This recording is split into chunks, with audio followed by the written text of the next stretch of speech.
Tanzania hawana ajira. Hili ni tatizo halisi. Hii sio story ya mtaani.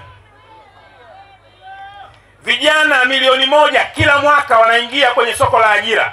Serikali ina uwezo wa kutoa ajira 70,000 peke yake kwa mwaka. Vijana 930,000 wanaingia mtaani hawana ajira. Hili ni tatizo halisi, halihitaji ujanja. Nchi yetu leo ina uhaba wa walimu mashuleni 268,000. Hili ni tatizo halisi. Wazazi wanalipia walimu wa kujitolea mashuleni. Ni uongo au ni ukweli? Mtaani kuna vijana waliosomea ualimu 200,000 wako mtaani hawana ajira.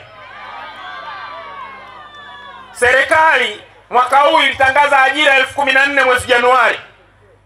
Matokeo yake wameomba vijana 200,000 hiyo ajira, wamepewa 14,000. Hili ni tatizo halisi, halina dawa. CCM kama mmeshindwa, fungasheni virago muondoke. Haiwezekani. Una serikali ambayo haiwezi hata kusomesha watoto wake. Serikali ambayo haiwezi kutafuta majaliwa ya watoto kuwapa elimu karne ya 21. Lakini nawaahidi tunayo mengi ya kuyazungumza kwenye mji wetu. Huu ni mkutano wa awali tu. Tutakwenda kwenye kila kata. Tutafanya kampeni za haki, kampeni za kuzungumzia masuala yetu. Tutafanya door to door, kitanda kwa kitanda, kuhakikisha tunamfikia kila mwananchi. Makamu mwenyekiti alisema hapa, CCM walirisi jiji la Tanga lenye viwanda.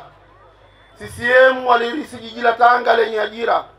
Mzee hapa alisema walikuwa na ving'ora vitatu. Ukiamka saa 12 asubuhi kuna king'ora. Shift ya kwanza imeisha. Kuna king'ora cha saa 8 mchana na kuna king'ora cha saa 4 usiku.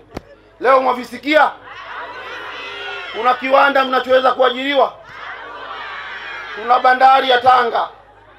Lakini mnaambiwa vijana wa Tanga hamna uwezo na skills za kufanya kazi pale.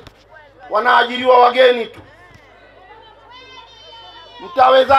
Mtawezaje kuishi kwenye mji wenu kama nyinyi hamwajiriwi kwenye mji wenu? Tunaelewana jamani? Tunaelewana? ACT Wazalendo! ACT Wazalendo!